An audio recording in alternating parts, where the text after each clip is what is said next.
నమస్తే, నేను మీ Nagesh. Welcome to our channel. Kadapa Zilla Parishad chairman ఎన్నిక ఈరోజు చాలా రసవత్తరంగా జరిగింది.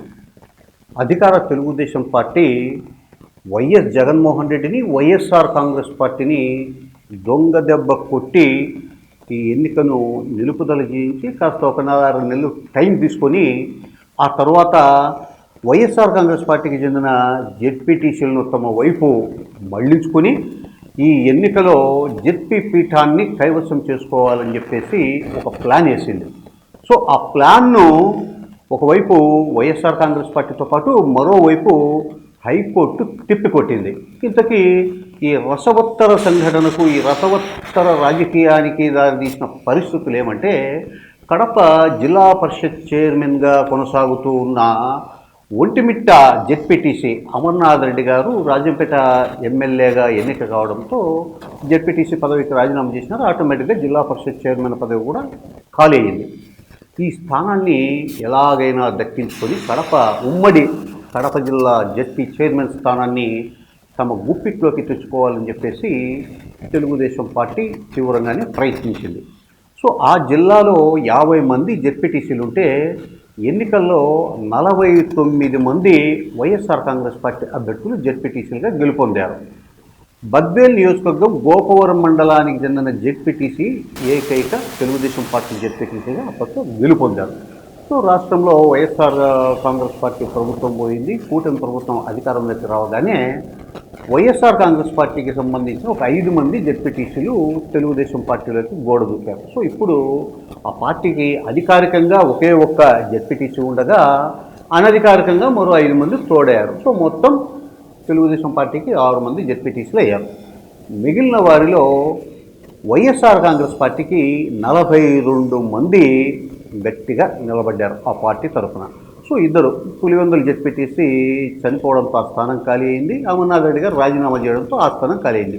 2 స్థానాలు ఖాళీగా ఉన్నాయి. మిగిలిన 48 మందిలో 42 మంది జగన్మోహన్ రెడ్డి వైపు నిలబడ్డారు. సో ఆటోమేటిక్గా వైఎస్ఆర్ కాంగ్రెస్ పార్టీ ఎవరిని బలపరుస్తుందో వాళ్ళు జెడ్పీ చైర్మన్ అవుతారు.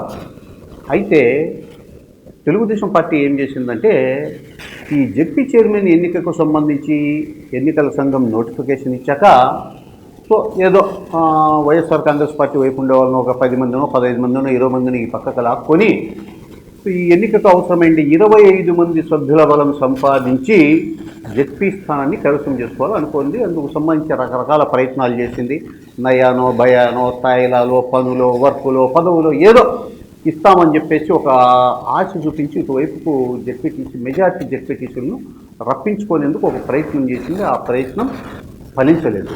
సో 48 మంది జెడ్పీటీసీలు ఉంటే అందులో 42 మంది వైఎస్ఆర్ కాంగ్రెస్ పార్టీ వైపు నిలబడడంతో ఇక మేము ఈ ఎన్నికలో పాల్గొనడం లేదు అని జిల్లా తెలుగుదేశం పార్టీ అధ్యక్షులు, పొలిట్ బ్యూరో సభ్యులు శ్రీనివాసరెడ్డి గారు ప్రకటించారు. ప్రకటించిన తర్వాత తెలుగుదేశం పార్టీ తరఫున గెలుపొందిన ఏకైక జెడ్పీటీసీ గోపవరం జెడ్పీటీసీ రామకృష్ణారెడ్డి గారు నిన్న హైకోర్టులో ఒక పిల్లు దాఖలు చేశారు. మాకు సమయం చాలట్లేదు, ఖాళీగా ఉన్న జెడ్పీటీసీలకు ఎన్నికలు జరపకుండా జెడ్పీ చైర్మన్ ఎన్నిక ఏ రకంగా జరుపుతారు, సో జెడ్పీ చైర్మన్ ఎన్నికను వాయిదా వేయాలా అని చెప్పి హైకోర్టును ఆశ్రయించారు. నిజంగా కూడా ఈ 2 స్థానాలకు అంటే ఖాళీగా ఉన్న పులివెందుల ఒంటిమిట్ట జెడ్పీ స్థానాలకు ఎన్నికలు నిర్వహించాకే జెడ్పీ చైర్మన్ ఎన్నిక నిర్వహించాలని నిజంగా వాళ్లకు తెలుగుదేశం పార్టీ వాళ్ళకు మనసులో ఉన్నట్లయితే జెడ్పీ చైర్మన్ ఎన్నికకు నోటిఫికేషన్ వెలువడిన రోజే వీళ్ళు హైకోర్టును ఆశ్రయించి హైకోర్టు నుంచి ఎన్నికల సంఘం నుంచి జిల్లా అధికార యంత్రాంగానికి డైరెక్షన్స్ తెప్పించి ఉండొచ్చు. సో అలా కాకుండా మెజార్టీ జెడ్పీటీసీ సభ్యులు తమ వైపు రాలేదు కాబట్టి ఈ ఎన్నికను ఎలాగైనా వాయిదా వేయించి కొంచెం సమయం తీసుకొని వైసీపీ జెడ్పీటీసీ సభ్యులను, అంటే ఇప్పుడు ఆల్రెడీ వాళ్ళ దగ్గర 6 మంది ఉన్నారు, ఇక మిగిలిన 19 మంది జెడ్పీటీసీలను ఈ పక్కకు లాక్కొని జెడ్పీ చైర్మన్గా తమ వారిని ఎన్నుకోవాలని ఒక కుట్రకు తెరదీసి వైఎస్ఆర్ కాంగ్రెస్ పార్టీని దొంగ దెబ్బ కొట్టాలని చెప్పి చూసింది. సో వైఎస్ఆర్ కాంగ్రెస్ పార్టీ తరఫున ఆల్రెడీ క్యాంపు నిర్వహించారు. అందులో దాదాపు 38 మంది ఉన్నారు. ఈ ఎన్నిక వాయిదా పడితే మరో నెలలో 15 రోజులు 2 నెలల్లో టైం దొరుకుతుంది. అన్ని రోజులు క్యాంపు నిర్వహించడం అనేది దాదాపుగా సాధ్యమయ్యే పని కాదు. సో ఈ గ్యాప్లో జెడ్పీటీ సభ్యులను నేరుగాను వాళ్ళ కుటుంబ సభ్యులను వాళ్ళ కంట్రోల్లోకి తెచ్చుకోవడం ఏదో ఒక రకంగా మెజార్టీ సభ్యులను ఇట మళ్లించుకోవాలని ఒక దొంగ దెబ్బ తీయడానికి ఒక ప్రయత్నం చేసింది అది హైకోర్టును అడ్డం పెట్టుకొని. సో హైకోర్టులో ఈ పిటిషన్ దాఖలు చేసిన రెడ్డికి హైకోర్టు తలంటింది. ఇన్ని రోజులు ఏమి నిద్రపోతున్నారా? అసలు ఎన్నికల సంఘం నోటిఫికేషన్ జారీ చేసింది, ఇంకా ఒక 24 గంటల్లో ఎన్నిక జరుగుతున్న సమయంలో మేము ఈ వ్యవహారంలో జోక్యం చేసుకోము, స్టే ఇచ్చే ప్రసక్తే లేదని చెప్పింది. సో దాంతో ఈరోజు కడప జిల్లా పరిషత్ చైర్మన్ ఎన్నిక నిర్వహించారు.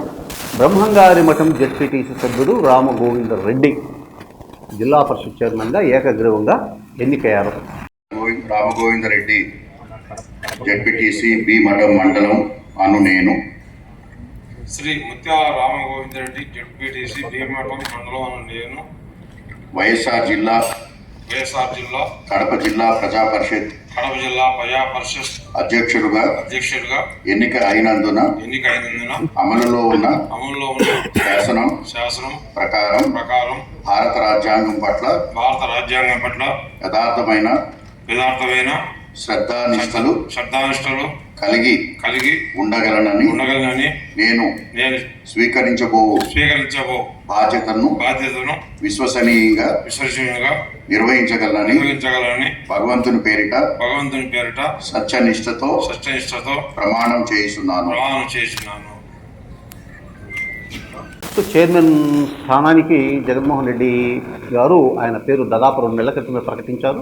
అనుకున్నట్లుగానే ఆయన ఈరోజు నామినేషన్ వేశారు. ఒక్క నామినేషనే రావడంతో ఆయన ఏకగ్రీవంగా జిల్లా పరిషత్ చైర్మన్గా ఎన్నికైనట్లు అధికారికంగా మరి కొద్దిసేపట్లో ప్రకటించబోతున్నారు. మొత్తం మీద ఈ వ్యవహారంలో వైఎస్ఆర్ కాంగ్రెస్ పార్టీని దొంగ దెబ్బతీయాలనుకున్న తెలుగుదేశం పార్టీ చెతికెలబడిపోయి అదేదో అంటే అదే సెల్ఫ్ గోల్ వేసుకొని మరోసారి కడప జిల్లాలో జగన్మోహన్ రెడ్డి ఎత్తుల ముందు మేము చిత్తు అయ్యాము అని చెప్పి చెప్పకనే నిరూపించుకుంది. కడప జిల్లాలో జగన్మోహన్ రెడ్డి ముందు తెలుగుదేశం పార్టీ పప్పులు ఉడకవు అనే విషయం మరోసారి ఈ ఎన్నికతో రుజువైనట్లు అయ్యింది.